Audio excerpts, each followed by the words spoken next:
കിട്ടിയത് കർത്താവിൻ്റെ ഒരു വലിയ കൃപയാണെന്ന് തന്നെ വിശ്വസിക്കുന്നു. ഇത് സാറ് ഇപ്പം രണ്ടുപേരും പല ദിവസങ്ങളായിട്ട് ഞാൻ ഇതിലൊന്ന് വരണം അങ്ങനെ ആഗ്രഹിച്ചു. എനിക്കറിയത്തില്ല എന്താണ് ആഗ്രഹിച്ചത്. പക്ഷേ ഞങ്ങളിങ്ങനെ ഓരോ ദിവസം ഓരോരോ കാരണങ്ങൾ കാണിച്ചു. അപ്പം ഈ കഴിഞ്ഞ ദിവസം ഞാൻ ഓർത്ത് സൺഡേ അല്ലാതെ ഏതെങ്കിലും ഒരു ദിവസം വരാൻ കഴിയുമോ എന്ന് മനസ്സിൽ ചിന്തിച്ചപ്പോൾ സാറിൻ്റെ ഫോൺ വന്നു, സിസ്റ്ററെ ഫോൺ വന്ന് വെള്ളിയാഴ്ച വരുമോ. അപ്പോൾ രണ്ടുപേരും ഒരേ സമയം ചിന്തിച്ചു.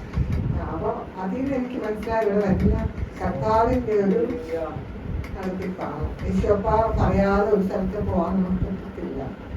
ഞാൻ ഒരു ഹിന്ദു ബാക്ക്ഗ്രൗണ്ടിൽ ജനിച്ചു വളർന്നതാണ്. അമ്പലം പൂജയൊക്കെ ഉണ്ട്. ഒത്തിരി അതിലിരുന്ന ഭയങ്കര തീവ്രവാദിയായിരുന്നു. കർത്താവിനെ ഞാൻ പറയുകയാണ്, ഇങ്ങോട്ട് വന്നപ്പോഴും നിങ്ങൾക്ക് എന്ത് ഭാഗ്യം ചെയ്തതാണ്. ഏതെങ്കിലും ഇതാണെങ്കിൽ ഒരു ക്രിസ്തീയ കുടുംബത്തിൽ ജനിച്ച ആണ്. ഞാൻ പറഞ്ഞാൽ ഒക്കെ വേറെയാണ്. ഞങ്ങൾക്ക് ജീസസ് ഒന്നും ചിന്തിക്കാൻ പോലും പറ്റാത്തൊരു ബാക്ക്ഗ്രൗണ്ടാണ്.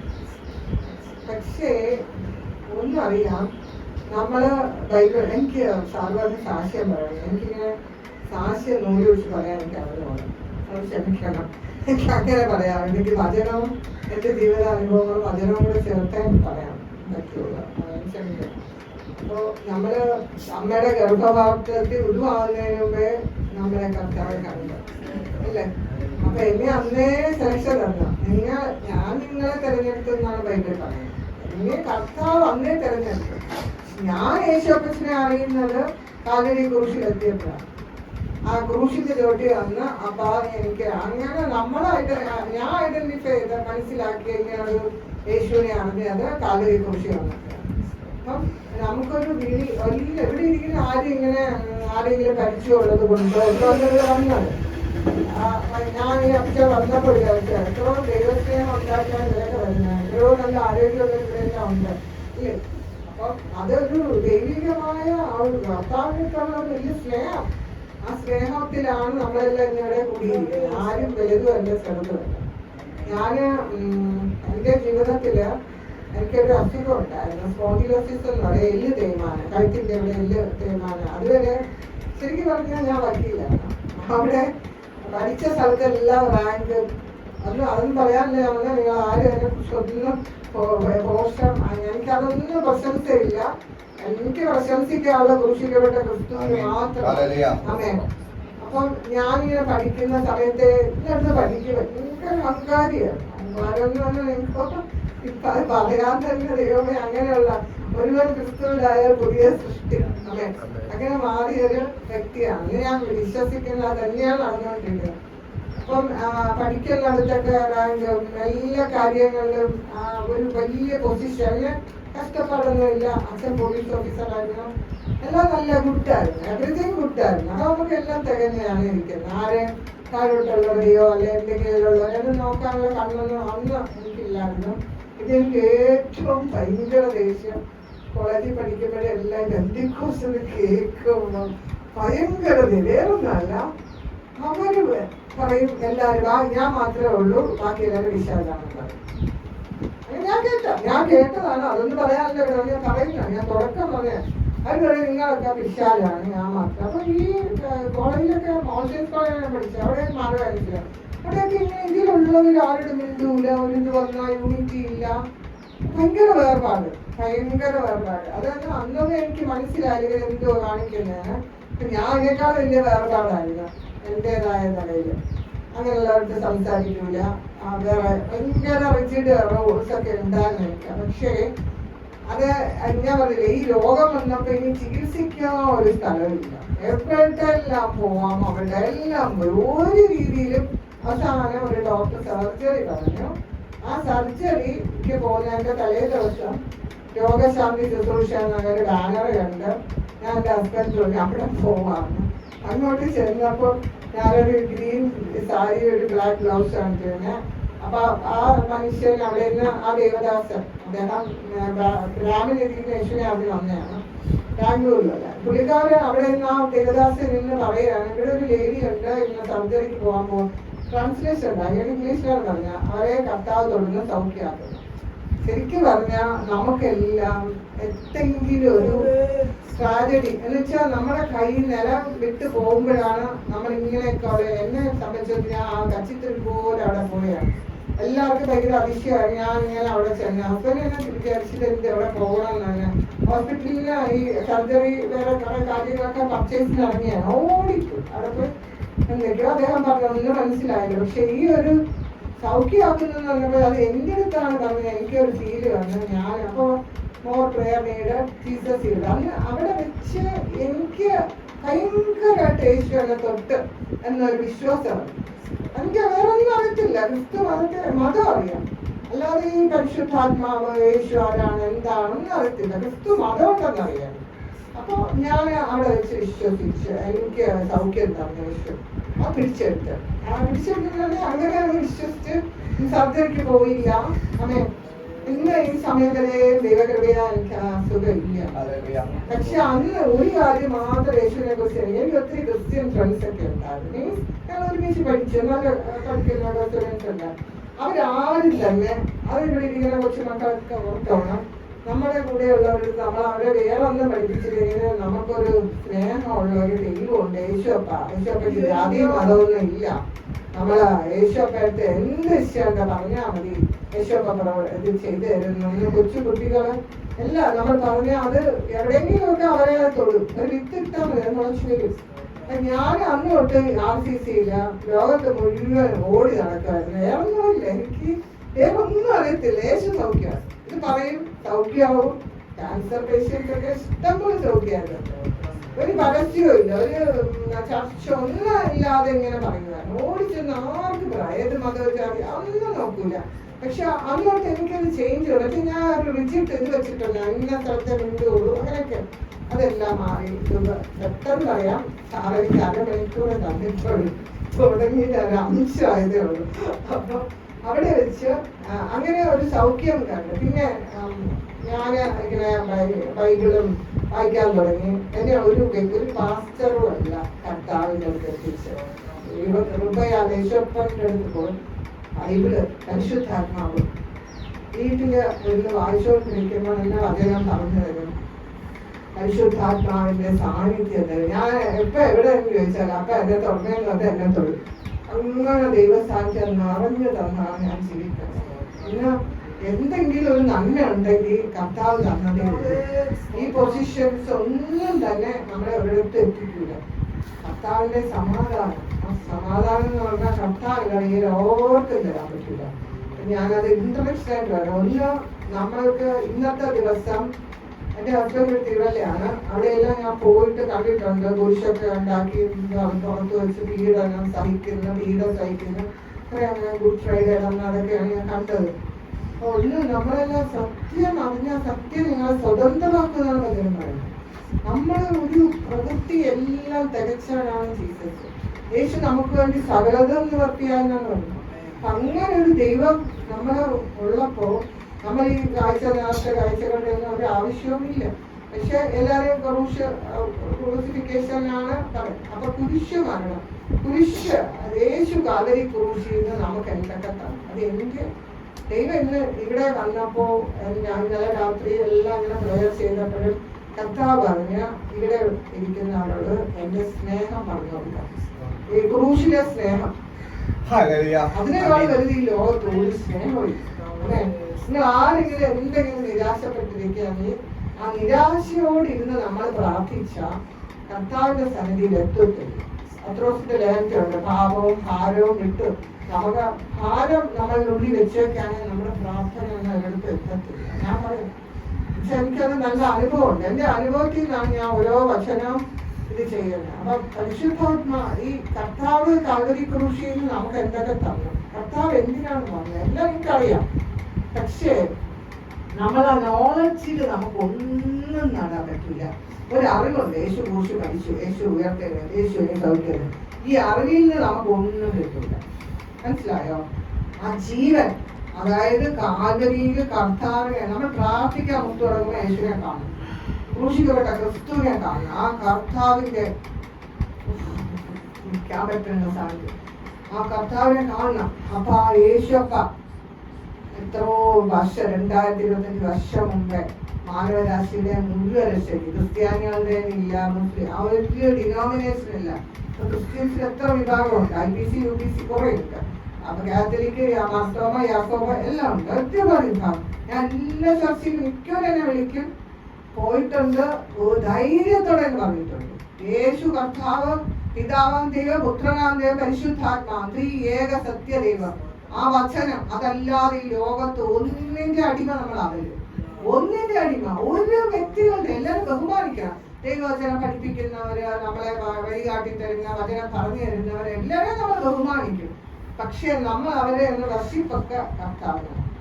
കാൽവരി ക്രൂശില് പിതാവാം ദൈവത്തിന്റെ ആ സ്നേഹം നമ്മൾ അറിഞ്ഞു. അതായത് ലോകത്തെ ദൈവം ഇങ്ങനെ സ്വന്തം പുത്രനെ ആദരിക്കാതെ നമുക്ക് വേണ്ടി തന്നെയാണ് കർത്താവ്. ആ പുത്രൻ ഇങ്ങനെ നിൽക്കുമ്പോ ആ കാൽവരി ക്രൂശിലൂടെ ഓരോ അടി കൊടുത്ത് അതിൽ നിന്നൊഴുകിയ ഓരോ അടിയിൽ നിന്ന് വരുന്ന ആ രക്തം നമുക്ക് അന്ന് പറയാണ് കർത്താവ് വേദനപ്പെട്ടല്ല. കർത്താവ് ഇത് എന്റെ ദൈവത്തിലാണ്, ഇത് നദ്യസാണ്, ഇവിടെ ഇരിക്കുന്ന ഓരോ മക്കളും ഈ അടി, ആ രോഗം ഇവിടെ, അത് സൗഖ്യം. ഞാൻ ആ സൗഖ്യം അതിലൂടെ കരയാണ്. ആ സൗഖ്യം അവിടെ നമ്മൾ സൗഖ്യം എടുത്താലേ അവിടെ ആ പൂർത്തീകരണം നടക്കൂ. അത് യെശയ്യാ പുസ്തകം 53 നിങ്ങൾ വായിക്കണം. എല്ലാവരും അതിനകത്ത് സകല വ്യാധിയും ചുമന്നു, എല്ലാത്തിനും ഡെലിവറൻസും, എല്ലാത്തിനും. എനിക്ക് എത്ര പേരറിയാം ശാപത്തിന്റെ കീഴിൽ കിടന്ന് അമ്മയ്ക്ക് താനെ നോക്കിയത് ഓരോരുത്തർക്കും അതിങ്ങനെ ശാപം കിട്ടുന്നത്. അത് നമ്മളാ കാൽവരി ക്രൂശി കർത്താവിന്റെ ക്രൂശിനെ വിശ്വസിച്ചു കഴിഞ്ഞാൽ ശാപം നമ്മളെ തൊടൂല. പക്ഷെ ഇതാണ് ഈ അറിവ് വെച്ചുകൊണ്ടിരുന്ന ലോകോസാന്ന് പറയും. അത് അറിവിലിരുന്ന നമ്മൾ അങ്ങനെ പാടും, ഇരിക്കും, എഴുന്നേറ്റ് കുറച്ച് വായിക്കും, പോവും. ഈ ഒരു പ്രാക്ടീസ് ആയിരിക്കും. ഇതല്ല, യേശുവിന്റെ ആ വചനത്തിന്റെ ജീവൻ നമ്മളിൽ എടുക്കണം. ജീവൻ യേശുവിന്റെ ആ ഞാൻ ഇരിക്കുമ്പോ ഇന്ന് ഒഴുകിക്കൊണ്ടിരിക്കുന്ന ആ രക്തം നമ്മള് തിരിച്ചറിയാൻ ആ രക്തത്തിന്റെ ശക്തി. ആ ശക്തിയെക്കാൾ വലിയ ലോകത്തൊന്നുമില്ല. അപ്പൊ അതിന്റെ ശക്തി, ആ രക്തം ഒഴുകിക്കൊണ്ടിരിക്കുകയാണ്. ഇന്നും എല്ലാരും വാ, എന്റെ അടുത്തോട്ട് വാ മക്കളെ, നിങ്ങൾക്ക് വേണ്ടിയാണ് ഞാൻ ഈ കരുണയാഗ്രഹിച്ച്. ഈ ഗുഡ് ഫ്രൈഡേയുടെ അന്ന് കർത്താവ് ആ കാൽവരി ക്രൂശില് ഓരോ അടി കിട്ടിയതും ഓരോ അടിയിൽ നിന്ന് എഴുതുന്ന രക്തം നമുക്ക് ഓരോരുത്തർക്കും വേണ്ടിയുള്ള ഓരോ വിടുതലാണ്. അമേൻ, അമേൻ. എല്ലാവരും സന്തോഷമായിട്ടിരിക്കണം. നമ്മുടെ ഇത് പറയുന്നതിന് ഒരു കാര്യം, നമ്മുടെ ഉള്ളിൽ നമ്മൾ സങ്കടപ്പെട്ട് വന്നിരിക്കുകയാണെങ്കിൽ നമ്മളിൽ എല്ലാവരും പരിശുദ്ധാത്മാവുണ്ടെന്ന് അറിയാമല്ലോ. കാൽവരി ക്രൂശ് നമ്മൾ ക്രൂശിനോട് വസിക്കുമ്പോ കർത്താവ് നമ്മൾ വന്ന് വസിക്കുകയാണ്. ആത്മാവിനെ തന്ന് ജീവൻ തന്നാണ് ജീവൻ കൊടുത്തത് കർത്താവ്. ആ ജീവൻ നമ്മൾ ഓരോരുത്തരിലും വന്നിരിക്കുകയാണ്. ആ ജീവൻ ഇരിക്കുമ്പോ, പരിശുദ്ധാത്മാവ് നമ്മളിൽ ഇരിക്കുമ്പോ നമ്മള് വേദനപ്പെട്ടിരുന്ന രണ്ടും കൂടെ ചേരത്തില്ല. മനസ്സിലായോ? പരിശുദ്ധാത്മാവ് നമ്മുടെ ഉള്ളിൽ ഇരിക്കുമ്പോ നമ്മൾ വിഷമിച്ചിരിക്കുകയാണെങ്കിൽ അത് പരിശുദ്ധാത്മാവിനെ ദുഃഖിപ്പിക്കുന്നതിന് തുല്യമാണ്. പിന്നെ അവിടെ അവിശ്വാസം വരും. പിന്നെ പറയും, എന്റെ അടുത്ത് ഓരോരുത്തരൊക്കെ ചോദിക്കും, ക്വസ്റ്റ്യൻസ് നിങ്ങൾക്ക് ചോദിക്കാം കേട്ടോ. അത് ഇപ്പം പിന്നെ നമ്മൾ മനുഷ്യരല്ലേ, നമുക്ക് വിഷമം വരികയാണ്. അപ്പൊ നമ്മളെന്താണ്, പൂർണ്ണമായി ക്രിസ്തുവിലായില്ല. അതാണ് നമുക്ക് വിഷമം. ഞാൻ കരഞ്ഞു കഴിച്ച് എന്റെ ഹസ്ബൻഡ് നിന്നെ പറഞ്ഞുപോയി 12, ഞാൻ അതൊന്നും ഇവിടെ പറയാനല്ല പറഞ്ഞു, എങ്കിലും ഞാൻ 12 വർഷം ഇപ്പൊ ആകുന്നു. ഞാൻ പോയ പാതയെന്ന് പറഞ്ഞാൽ പറയാൻ പറ്റില്ല. പക്ഷെ ഇന്ന് കർത്താവിനെ സ്തുതിക്കാൻ കഴിയുന്നതും എന്നെ നിർത്തിക്കൊണ്ടിരിക്കുന്നത് ഒരു മോളാണുള്ളത്, കല്യാണം കഴിഞ്ഞ് കുഞ്ഞാകെ. ഞങ്ങളെ നിർത്തുന്ന, ഞങ്ങളുടെ ഓരോ നിമിഷവും ഓരോ സെക്കൻഡിലും അപ്പന്റെ കൃപയിലാണ് ഞങ്ങൾ നിൽക്കുന്നത്. സുഖന ഒന്നുമില്ല. പക്ഷെ ഞങ്ങള് കർത്താവ്, ഞാൻ എന്നോട് എല്ലാവരും ചോദിക്കുമ്പോ ദുഃഖമൊക്കെ തന്നെ. ഞാൻ മെന്റൽ അപ്സെറ്റായി 2 വർഷം ഭയങ്കര പ്രസിദ്ധാണ്. ഞാൻ ഡൽഹിയിലൊക്കെ പോയി കുറെ ഇൻവോൾവായി, കോടതിയിലൊക്കെ പോയി. അങ്ങ് എങ്കിലും ദൈവം അന്ന് പറഞ്ഞു തന്നെയാണ്. യേശു അപ്പ വന്ന് ലിറ്ററലി വന്ന് സമാധാനിപ്പിച്ച് കർത്താവ് പറഞ്ഞ പ്രകാരമാണ് ഞാൻ റിസർച്ച് ചെയ്ത് വന്നത്. എന്നാൽ ഞാൻ വന്നതല്ല, എന്നെ കൊണ്ടുവന്നത്. അപ്പൊ നമ്മൾ യേശുപ്പയെ നോക്കുമ്പോ കാൽവരി ക്രൂശിൽ യേശു എന്റെ കർത്താവ് ദൈവവുമാകുന്നു ആണല്ലോ. നമ്മുടെ ജീവിതത്തിന്റെ ഇവിടെ ഇരിക്കുന്ന ഓരോരുത്തരുടെ എല്ലാ ജീവിതത്തിന് പല ഏരിയകളുണ്ട്. നമ്മുടെ കുടുംബജീവിതം, വിദ്യാഭ്യാസ മേഖല, കുഞ്ഞുങ്ങളുടെ റിലേഷൻസ്, ചർച്ച പരമായിട്ട് എല്ലാം നിങ്ങൾ ഭാഗ്യം ചെയ്താണ് ഒന്ന്. കാരണം ഈ സാറും വൈഫും ഒക്കെ എത്ര ദൂരെ നിന്ന് രാവിലെ അവര് എത്ര പ്രിപ്പയർ ചെയ്ത് പഠിച്ച ഒരു ദൈവസ്നേഹത്തിൽ ഇവിടെ വരുന്നേ. ഞാൻ അതിശയിച്ചു. വലിയ ചർച്ചില് ഞങ്ങളൊക്കെ വലിയൊരു ചർച്ചിൽ ഇരിക്കുന്നവരാണ്. അവിടെ ഇന്ന് നല്ല ഇതൊക്കെ ഉണ്ട്. പക്ഷെ അവിടുന്ന് ആ ഒരു കർത്താവിനടുത്തുള്ള സ്നേഹത്തിലാണ് ഞങ്ങളുടെ പാസ്റ്റർ അങ്ങനെ പഠിപ്പിക്കും, ഗോ ആൻഡ് റിട്രീറ്റ്സ് എന്ന്. അപ്പൊ അത് ഏറ്റെടുത്ത് സാറ് ലൈഫും ഇത്രയും ഡെഡിക്കേറ്റഡ്. ഞാൻ ചോദിക്കും, നിങ്ങൾക്ക് വരുമോ ഇങ്ങനെ? എനിക്ക് ഭയങ്കര ദൂരം തോന്നും കേട്ടോ.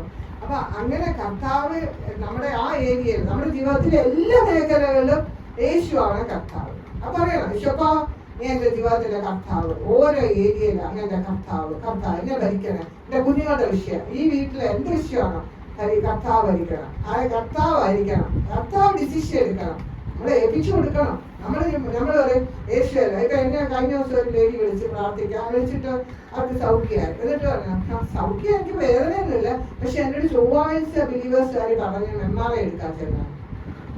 അതാണ് നമ്മുടെ, ഞാൻ അവരെ കുറ്റം പറയും, നമുക്ക് ആരെയും കുറ്റം പറയാൻ ഒരു യോഗ്യതയില്ല. ഒരാളെ നിങ്ങളുടെ ഏത് മനുഷ്യരാണ് നിങ്ങളെ ദ്രോഹിക്കുന്നവരാണെങ്കിൽ അവരുടെ പേര് പറഞ്ഞു, യേശുപ്പ ഞാൻ അവർക്ക് ക്ഷമിച്ച്, അവരെ സ്നേഹിക്കണേ അപ്പ, ഞാൻ അവരെ സ്നേഹിക്കുന്നു. അവരെന്നോട് ക്ഷമിച്ചാലേ നമുക്ക് വിഷയം. നമ്മൾ അവരുടെ ക്ഷമിച്ച് അവരെ അനുഗ്രഹിക്കണമെന്ന് പറഞ്ഞാൽ നമുക്ക് അനുഗ്രഹമാണ്. നമുക്ക് ആരെ വിധിക്കാതിരുന്നാൽ നമുക്ക് വിധി വരൂലെന്നാണ്. ഒരു ശത്രു നമുക്കില്ല. ശത്രുക്കളെ സ്നേഹിക്കാൻ പഠിപ്പിച്ച ഒരേ ദൈവം യേശു മാത്രം. ഒരുപാട് ശത്രുക്കളുള്ള വ്യക്തിയാണ് നിങ്ങളൊപ്പം നിൽക്കുക ഉണ്ടായിരുന്നു. പക്ഷെ ഇപ്പൊ എനിക്ക് ആരും അല്ലാതെ യേശുപ്പ എപ്പോഴും കൂടെ ഉണ്ട്. ആർക്കും ഒന്നും നമ്മളെ തൊടാൻ പറ്റില്ല. കണ്ണിലെ കൺമണി പോലെ നമ്മളെ കരുതും. അപ്പൊ അങ്ങനെ യേശു കർത്താവായിട്ട് നമ്മുടെ ഓരോ ഏരിയയിലും വരും. അങ്ങനെ ആ കർത്താവിനെ, അപ്പൊ കുഞ്ഞുങ്ങളുടെ വിഷയം, അവരുടെ അടുത്ത ഓരോരോ വിഷയങ്ങളും നമ്മൾ സമർപ്പിച്ചും കൊടുക്കണം. ഹന്ന ദൈവസന്നിധിയിൽ എങ്ങനെയായിരുന്നു? ഹന്ന മദ്യപിച്ചിരുന്നോന്നാണ് ചോദിച്ചത് അല്ലേ? ഏലി പുരോഹിതൻ ചോദിച്ചോ, നിങ്ങൾ വീഞ്ഞ് കുടിച്ച് ഭക്തരായിട്ടിരിക്കുക, അങ്ങനെ ഇരിക്കുകയാണോ? നീ വീഞ്ഞ് കുടിച്ചിരിക്കുകയാണോ? എന്നാൽ ഹന്ന ഹൃദയം പകർന്നു. ഇന്നലെ ഉറങ്ങിയില്ല ഇവിടെ വരുന്നതിന്റെ.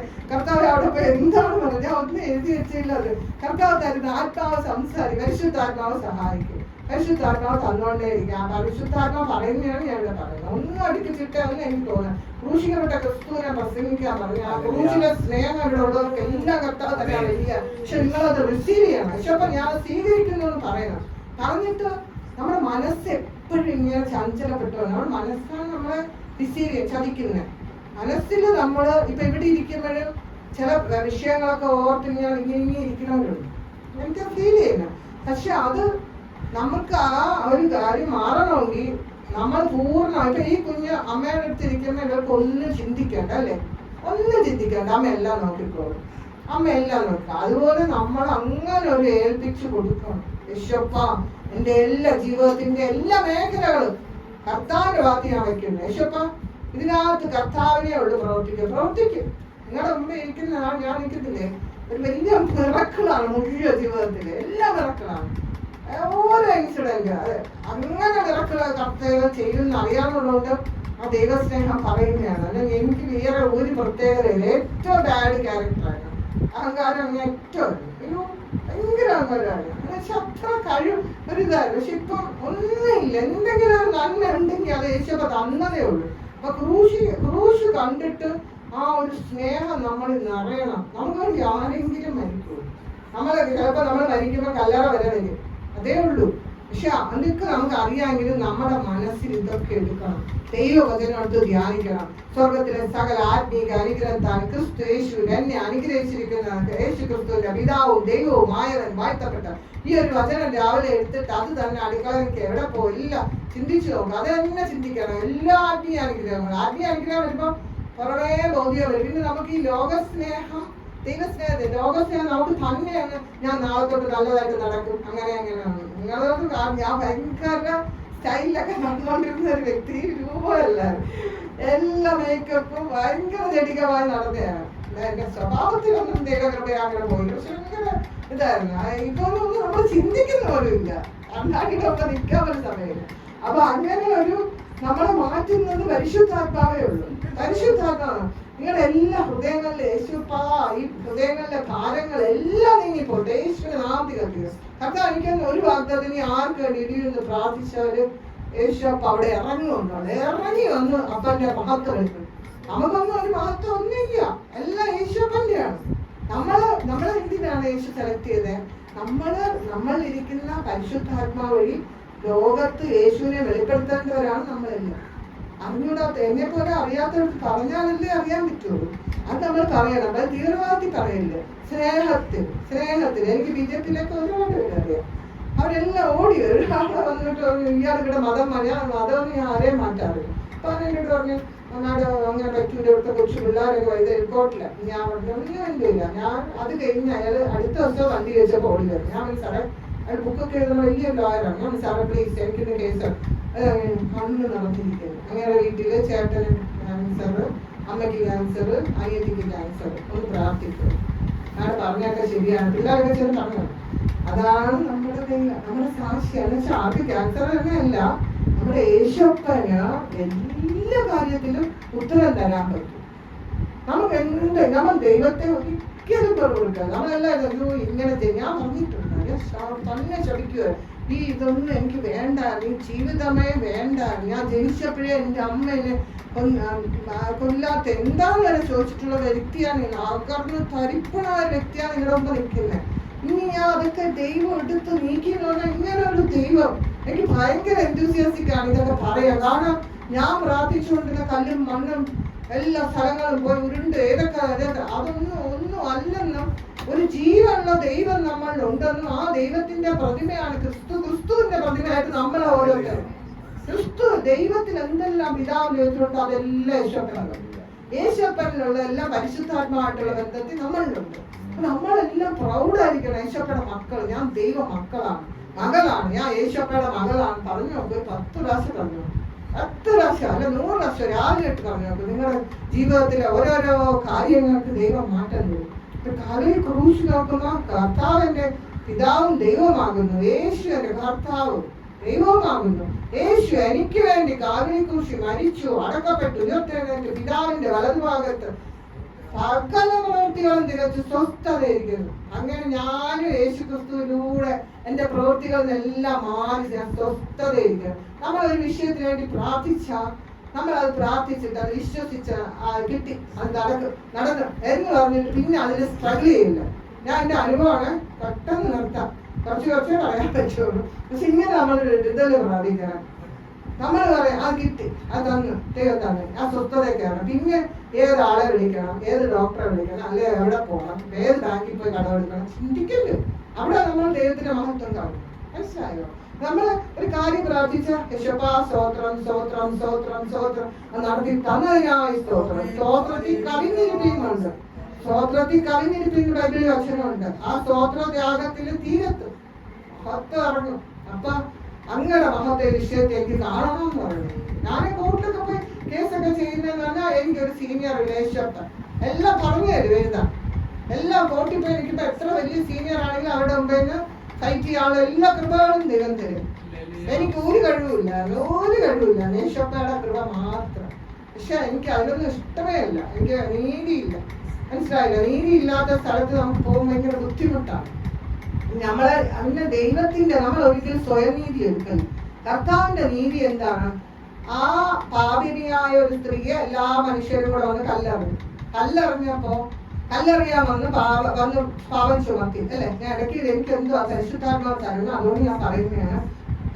എല്ലാരും അങ്ങനെ വന്ന് അപ്പൊ യേശുപ്പ ഇങ്ങനെ നിന്ന്, അപ്പൊ എല്ലാരും നിന്ന്. അപ്പൊ കർത്താവ് പറഞ്ഞ എന്താണ്? പാപം ഇല്ലാത്തവര് കല്ലെറിയണം. ഓരോരുത്തരായിട്ട് കല്ലെടുത്തിട്ട് ഇട്ട് പോകും. ആ സ്ത്രീ ശരിക്കും പാപം ചെയ്തവരാണ്. പക്ഷെ ഈ ലോകത്തിലെ വിധി അനുസരിച്ചാണ് അവർക്ക് നിയമങ്ങൾ അനുസരിച്ച് ശിക്ഷ കൊടുക്കണം, അവരുടെ ന്യായപ്രമാണം അനുസരിച്ച് ശിക്ഷ കൊടുക്കണം. പക്ഷെ കർത്താവ് എന്താണ് ചെയ്തത്? കരുണയില് ആമേൻ. ആ കരുണയ്ക്ക് നമ്മളെല്ലാരും അപ്പൊ അതിന്റെ കരുണയിൽ എന്നെ നടത്തണേ. കാരണം നമ്മൾ ആദ്യം ഒരു പെർഫെക്ഷൻ ഉള്ളവരെ അല്ല. എന്തെല്ലാം കാര്യങ്ങൾ നമ്മുടെ വാഗുണ്ട്, കണ്ണുകൊണ്ട്, ചിന്ത കൊണ്ട് എല്ലാം നമ്മൾ ചിന്തിച്ചു കൂട്ടും. അപ്പോഴുടനെ പരിശുദ്ധാത്മാവ് പറയും, നീ കരുണ, യേശുപ്പയുടെ കരുണ നമുക്ക് കിട്ടുമ്പോ നമ്മളും കരുണ കൊടുക്കണം. നമ്മൾ ബാക്കിയുള്ളവർക്ക് നമ്മളും കരുണ കൊടുക്കണം. അതെന്തിനാണ് ദൈവം ഇപ്പൊ എന്റെ ഇടയ്ക്ക് ഞാൻ പറഞ്ഞ എനിക്ക് അറിഞ്ഞുകൂടാ. ആരോടെങ്കിലും ക്ഷമിക്കാനോ, ആരെങ്കിലും നിങ്ങളെ ഭയങ്കരമായിട്ട് ആന്തരിക മുറിവുകളൊക്കെ ഉണ്ടെങ്കിൽ അതെല്ലാം യേശുവിന്റെ നാമത്തിൽ വേരോടെ പറഞ്ഞു കൊടുക്കാം. അമ്മേ കർത്താവേ, നീ ആ സൗഖ്യം കൊടുക്കണം കർത്താവേ. യേശുപ്പ നിന്റെ സൗഖ്യം കുഞ്ഞുങ്ങളെ പകരണമേ എന്ന് പ്രാർത്ഥിക്കുന്നു. അവിടെ കരുണയുടെ പ്രമാണം, ജീവന്റെ പ്രമാണം, ന്യായ പ്രമാണം അല്ല, നീ ജീവന്റെ ജീവന്റെ പ്രമാണം ചലിക്കണമേ എന്ന് പ്രാർത്ഥിക്കുന്നു. ഇവിടെ ഇരിക്കുന്ന ഓരോരുത്തരും കർത്താവ് ജീവന്റെ പ്രമാണം, യേശുവയുടെ ജീവൻ ഉണ്ട്. ആ ജീവന്റെ പ്രമാണം ഭരിക്കുന്നതിനായി കാവരി കുരിശിലൂടെ കർത്താവ് നമ്മുടെ പിതാവും ദൈവവുമാകുന്നു. യേശു എന്നെ സകല പാപങ്ങളും പാപക്ഷമരണം ഒരേ ദൈവം യേശു, നിങ്ങൾക്കെല്ലാം എന്നെക്കാളും അതറിയാം.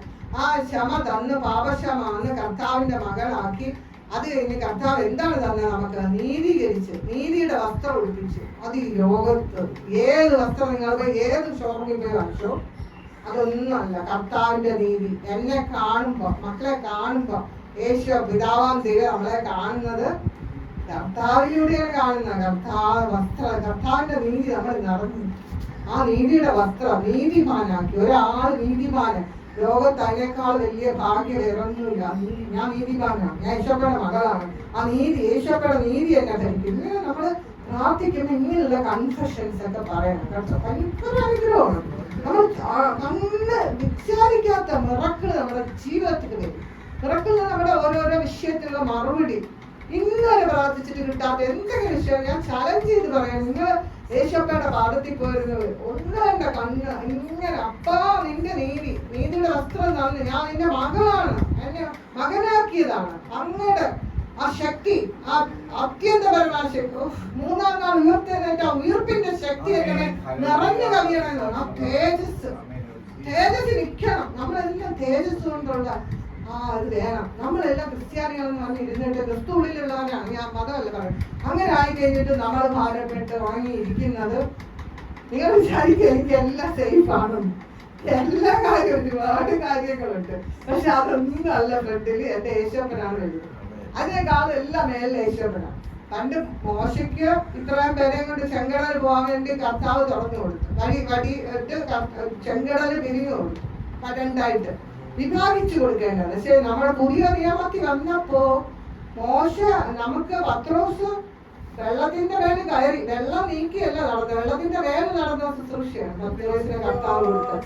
അത് പത്രോസ് മീൻ പിടിക്കുന്ന ആള്, പക്ഷെ പത്രോസിന് നീന്താൻ അറിയത്തില്ല, ഒന്നും ചെയ്തില്ല. അപ്പന്റെ ആശ്രയം എല്ലാം അങ്ങോട്ടായിരിക്കണം. നിങ്ങളെല്ലാം ഏത് ഇഷ്ടമുണ്ടോ പഠിക്കാനാണ് എന്തെങ്കിലും മക്കൾക്ക് ഇതുണ്ടോ ഒട്ടനെ ആശ്രയം ദൈവം നോക്കും കേട്ടോ. നമ്മളെല്ലാം ആശ്രയം ഉണ്ടെന്ന് പറഞ്ഞിട്ട് ആശ്രയം ഇല്ലാതെ ജീവിക്കുന്നു. ഞാൻ ഉൾപ്പെടെ പറയുന്നത് നിങ്ങളെ ആരും അങ്ങനെ ഒരിക്കലും ചിന്തിക്കല്ലേ, അണ്ടർ എസ്റ്റിമേറ്റ് ചെയ്ത് പറയുന്നതാണ്. എന്റെ വായന കൂടെ ദൈവം തരണയാണ് ഞാൻ പറയുന്നത്. നമ്മള് അങ്ങനെ ദൈവം നമുക്കുണ്ട്, പിടിക്കും, കർത്താവ് നടത്തും. യേശോപ്പന്റെ ആശ്രയം കൈ പത്രോസ് കൈ പിടിച്ചു അല്ലേ, യേശോപ്പ കൈ കൊടുത്ത് അതിന് പിടിച്ചേ ഉള്ളൂ. അത് നീന്താ അറിഞ്ഞൂടെ? നീന്തിയില്ല. നമ്മൾ അങ്ങനത്തെ ഒരു പുതിയ യേശു വന്ന് നമുക്ക് തന്നിരിക്കുന്ന വലിയ വലിയ കാര്യങ്ങളാണ്. അത് തിരിച്ചറിയണം. നമുക്ക് സൗഖ്യം മാത്രമൊന്നുമല്ല, എല്ലാ ഏരിയകളിലും ഉയർത്തുന്ന ശക്തിയാണ്. പിന്നെ കർത്താവ് യേശുവിന്റെ സമാധാനം. ആരെങ്കിലും എവിടെയെങ്കിലും വഴക്കൂടെയാണ് നിങ്ങൾ പറഞ്ഞു നോക്കും. എന്റെ വീടിന്റെ അടുത്തൊക്കെ അവിടുത്തെ വഴക്കൂടെ ഞാൻ അവിടെ ഇരുന്ന് പറയും യേശോപ്പാതിന്റെ സമാധാനം അയക്കണേ. കുറച്ച് കാര്യം കർത്താവിനെയൊക്കെ നടത്തി എങ്ങനെ നടക്കും. റോഡിൽ അടി കൊടുക്കുന്നതായിരുന്നു പറയും യേശോപ്പാതിന്റെ സമാധാനം. അവര് രക്ഷിക്കപ്പെട്ടതാണ്, അവര് യേശുവിനെയാണ്. അതൊന്നും പക്ഷെ നമ്മുടെ ഉള്ളിലെ വിശ്വാസം പറയുമ്പോൾ അവിടെ കലഹത്തിന്റെ യേശുവിന്റെ സമാധാനം. അപ്പൊ കാവേരി കുരിശിലൂടെ കർത്താവ് നമ്മളെ പാപക്ഷമാന്നു, നീതിയുടെ വസ്ത്രം ഒടിപ്പിച്ചു, കർത്താവിന്റെ സമാധാനം തന്നു, പിന്നെ അടിപ്പെടാന്റെ സൗഖ്യം തന്നു. പിന്നെ കർത്താവ് തന്നെ എന്താണ് നമുക്ക് അബ്ബാപിത ഈരുത്വത്തിന്റെ ആത്മാവിനെ അല്ല അബ്ബാപിതാവെ എന്ന് വിളിക്കുന്ന പുത്രത്വത്തിന്റെ ആത്മാവിനെ തന്നു. ആ ആത്മാവ് നമ്മളുള്ളപ്പോ നമ്മൾ ഭീരുമായിട്ടിരിക്കുകയാണ്. എല്ലാം ചലഞ്ചസ് എല്ലാവർക്കും വരും. പക്ഷെ നമുക്ക് എന്നെ ശക്തനാക്കുന്ന മുഖാന്തരം എനിക്ക് സാധ്യം. നമുക്ക് തന്നെ ഒരു പ്രോബ്ലം ഫേസ് ചെയ്യാം. നിങ്ങൾ എപ്പോഴും എനിക്ക് ഇങ്ങനെയൊക്കെ ഉണ്ട്, ഞാൻ തന്നെ ഇത് അറിയുന്നത് വിചാരിച്ചവിടെ തീർന്നു, മറ്റവൻ കയറും, പിശാച് കയറും. പിശാചിന്റെ ആധിപത്യം നമ്മളിൽ വാഴും. പറയണം, എന്ത് രോഗം വന്നാലും പറയണം യേശോപ്പ, എന്റെ യേശോപ്പന്റെ ജീവൻ ഇതിന് വാഴണം. പിശാചിന് വാഴ ഒരു അവകാശം. ഞാൻ യേശോപ്പയുടെ മകനാണ്. എന്നിന് വാഴേണ്ടത് ജീവൻ വാഴണമെന്ന് പറയണം. അങ്ങനെ നമ്മൾ അത് കഴിഞ്ഞ് കർത്താവ് ആ ഒരു ജീവൻ തരും. അത് കഴിഞ്ഞ് ദാരിദ്ര്യത്തിന്റെ ആത്മാവിനെയാണ്. ഇതെല്ലാം ഞാൻ പറയുന്ന ദൈവവചനമാണ് കേട്ടോ. അതിനെടുത്ത് വായിക്കുന്നില്ല, സാധനയും ഓടിക്കും. പിന്നെ ദൈവവചനം അതായത് ദാരിദ്ര്യത്തിന്റെ അകാലം ക്രിസ്തുവിന്റെ സമ്പന്ന. നിങ്ങളുടെ പേഴ്സൊക്കെ നോക്കിയിട്ട് പറയാം, ഞാൻ 100 രൂപ ഉള്ളപ്പോഴും എന്ന് പറയാ ഞാൻ യേശോപ്പന്റെ മോളാണ്, എനിക്ക് യേശോപ്പന്റെ സമ്പന്നത ഉണ്ട്. നമ്മള് 30-20 വർഷം മുമ്പ് കേസ് എടുത്ത് ആരെങ്കിലും അറിയി ചിലപ്പോ അപ്പൊ ഒരു പൈസ ഗൂഗിൾ പേ ഇടണം. മനസ്സിലായോ? എന്നോ അത് കിട്ടൂലെന്ന് ഒരു പ്രതീക്ഷ ഇല്ലാത്തൊരു ദൈവം അവിടെയൊക്കെ തോന്നിപ്പിക്കും. ഏലിയാവിനെ കാക്കയെ കൊടുത്ത് പോഷിപ്പിച്ചില്ലേ? ആ ദൈവം ഇന്ന് നമ്മൾ ഉള്ള കഥയൊക്കെ നമുക്കറിയാം. ആ ദൈവം എല്ലാം ജീവനോടെ ഇരിക്കുകയല്ലേ. ജീവനുള്ള ഒരു ദൈവം എവിടെയാണ് ഇരിക്കുന്നത്? നമ്മുടെ ഉള്ളില്. പഴയ നിയമത്തിന് ഉള്ളിലല്ലായിരുന്നു, കൂടെ നടക്കുകയായിരുന്നു, കൂടെ കൈ പിടിച്ച് നടത്തിക്കൊണ്ടിരുന്നു ദൈവം. അത് ശരിയായില്ലെന്ന് കണ്ടപ്പോഴാണ് കർത്താവ് പിതാവാൻ ദൈവം പുത്രനെ തന്ന് ഉള്ളിലാക്കി തന്നു. ഉള്ളിൽ ദൈവം വസിക്കുമ്പോൾ നമ്മൾ എന്തിനാണ് വിഷമിക്കുന്നത്? അതെ, നമ്മൾ വിഷമം ഫൈനൽ ചെയ്യുന്ന വിഷമം മാത്രമേ കാണുള്ളൂ. നിങ്ങൾ അതിന് മാറിയില്ല, ഞാനും മാറില്ല. അപ്പൊ നമ്മുടെ ആ ഒരു കർത്താവിന്റെ ആ ഒരു സമ്പന്നത, ഞാൻ വിശപ്പയുടെ മകളാണ്, എന്റെ അടുത്ത് എല്ലാവരും ചോദിക്കും ഇത്ര സന്തോഷമുണ്ട് ദൈവം. അങ്ങനെ നമ്മൾ സന്തോഷിക്കണം, നിങ്ങൾ ചിരിക്കണം, നിങ്ങൾ സന്തോഷിക്കണം, കർത്താവിൽ സന്തോഷിക്കണം. ക്രിക്കറ്റ് കളി കാണുമ്പോഴും വേറെ സിനിമ കാണുമ്പോഴും ഒക്കെ നമ്മളൊക്കെ നിങ്ങൾ കാണുന്നില്ലായിരിക്കും. സിനിമ കാണുമ്പോഴുള്ള സന്തോഷങ്ങളൊക്കെ ഞാൻ കണ്ടിട്ടുണ്ട്. പിന്നെ ഇപ്പൊ എല്ലാം ചർച്ചിലൊക്കെ സിനിമാറ്റിക് ഡാൻസുകളാണ്. ഞാനും കുറ്റം പറയില്ല, എനിക്കറിയത്തില്ല. ആത്മാവ് നിന്നെ ഡാൻസ് കളിക്കാൻ തരാണെങ്കിൽ ചെയ്തു. അമ്മേ, ലോക സിസ്റ്റർ, ലോകത്തിന് ദൈവത്തിന് ശത്രുത്വമാണ്. ലോകത്തിലെ ഒരു കാര്യം നമ്മൾ ആത്മീയമായിട്ട് ഇതിനകത്ത് വെക്കല്ലോ. നമ്മൾ ഇതെല്ലാം എടുക്കുന്നതോ മീശ എടുക്കണതോ എന്തെങ്കിലും ഒക്കെ എല്ലാം അത് ചെയ്യണോ എന്നല്ല, അതൊക്കെ നല്ലത്. അത് ദൈവമായിട്ട് അത്രയ്ക്ക് അങ്ങനെയൊക്കെ ജീവിക്കണം. പക്ഷെ അകത്ത് ശുദ്ധീകരണം ഇല്ലെങ്കിൽ, അകത്ത് അപ്പം വസിക്കണില്ലെങ്കിൽ ഒന്ന് എല്ലാവരും നമ്മൾ അടിച്ചാൽ പോകും. ക്രിസ്തു ഉള്ളവന് നിത്യജീവമുണ്ട് അല്ലേ? 1 യോഹന്നാൻ 5-ാം അധ്യായത്തിൽ നോക്കിയാൽ മതി. ക്രിസ്തു ഉള്ളിലുള്ളവന് നിത്യജീവം ഉണ്ടെന്ന്. നമ്മൾ മരിച്ചിട്ടല്ല നിത്യജീവൻ, ജീവിച്ചിരിക്കുന്നത് നമ്മുടെ ഉള്ളിൽ പരിശുദ്ധാത്മാവ് വന്നിരിക്കും. ആ നിത്യജീവനാണ്. ആ ജീവൻ നമ്മൾ നടത്തും. അത് ചിന്തിച്ച് അത് ഫോക്കസ് ചെയ്ത് ജീവിക്കണം. അപ്പൊ കർത്താവ് എല്ലാ ഭാരങ്ങളും മാറ്റി, എല്ലാ ശാപങ്ങളും സ്വാതന്ത്ര്യത്തിനായി ക്രിസ്തു നമ്മളെ വിളിച്ചിരിക്കണം. സൽപ്രവൃത്തികൾ ചെയ്യാൻ ഒരിക്കലും അടുത്തു പോകില്ല. സൽപ്രവൃത്തികൾക്കായി നമ്മളെ സൃഷ്ടിക്കപ്പെട്ടിരിക്കുന്ന വചനം പറയാം. പിന്നെ കർത്താവ് നമുക്ക് എല്ലാ ശാപങ്ങളും നീക്കി, സകല ശാപങ്ങൾ, പാരമ്പര്യ ശാപങ്ങൾ ഇഷ്ടം പോലെ ഞാൻ കണ്ടിട്ടുണ്ട്, പല പാരമ്പര്യം. ആ ശാപങ്ങളെല്ലാം കർത്താവ് നീക്കി. കാലരി ക്രൂശിലൂടെ കർത്താവ് നമുക്ക് ഏറ്റവും വലിയ അധികാരം തന്നു. പാമ്പുകളെ, തേളുകളെ, ശത്രുവിന്റെ സകല ബലത്തെ ചവിട്ടുക, ഭൂതങ്ങളെ പുറത്താക്കുക, രോഗികളെ സൗഖ്യമാക്കുക, എല്ലാം യേശു എന്നെ അധികാരപ്പെടുത്തിയിരിക്കുന്നു. നമ്മളെ ഓരോരുത്തരും ഇതിൽ ഞാൻ പറഞ്ഞ ഓരോരോ കാര്യങ്ങള് എടുത്ത് ബൈബിളിലെ ഓരോരോ വചനം വെച്ച് പറയാനാണെങ്കിൽ ഓരോന്നിനും തന്നെ 2 മണിക്കൂർ അങ്ങനെ പഠിപ്പിക്കണമെങ്കിൽ. മനസ്സിലായോ? അപ്പൊ അങ്ങനെ ഞാനിപ്പോ ഒരു ഇത് പറയുന്നതെന്ന് വെച്ചാൽ എന്റെ നിങ്ങൾക്ക് ഏറ്റവും രക്ഷ അപ്പാ വിളിച്ച് വേറെ ഒരു ഫോർമാലിറ്റി ഇല്ല. അപ്പൊ ഞാൻ എന്റെ മകളാണ്, അങ്ങനെ ഈ കാതലിനെ കുറിച്ച് ജീവൻ തന്നാണ്, എന്റെ സൗഖ്യം അങ്ങ് കണ്ടതാണ്, എന്റെ വീട്ടിനകത്ത് എല്ലാ